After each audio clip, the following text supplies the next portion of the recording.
announced to his congregation that he's going to be taking chemotherapy and that it was a possibility that the cancer would go in remission, and he was optimistic about that. And sure enough, it did for a year. And one of the things Jack always talked about is that he wanted to have his funeral while he lived.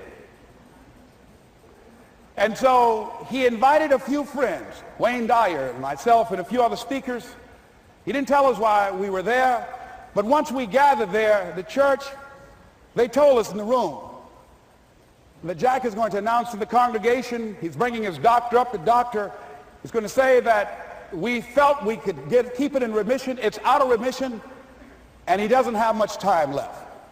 And whatever words you want to say to Jack that you would say if he had made his transition, speak those words now. Well, we were shocked and we were somewhat stunned until Jack got there. They brought him in a wheelchair, and boy, was he courageous, and he had a strong smile, and they helped him up the steps, and he sat behind the podium. And each of us got up and we said a few things about Jack and the impact that he made on our lives. And he said, the doctor, after announcing that Jack didn't have long, he says, "Doctor," he said, "I accept what you say, but it's possible that does not have to be the case. But if it is, I will enjoy life to the very last breath I take, even the chemotherapy. I will enjoy that." And Jack did, ladies and gentlemen.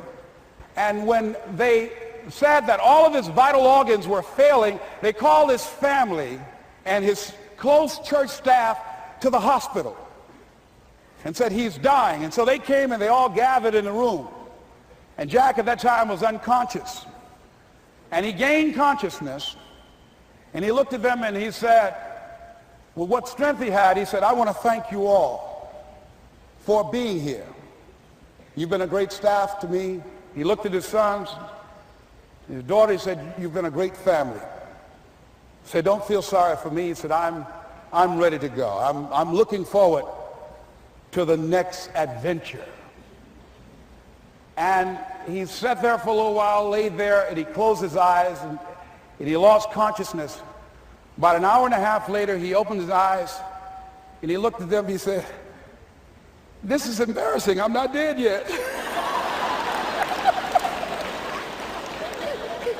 They were laughing through their tears.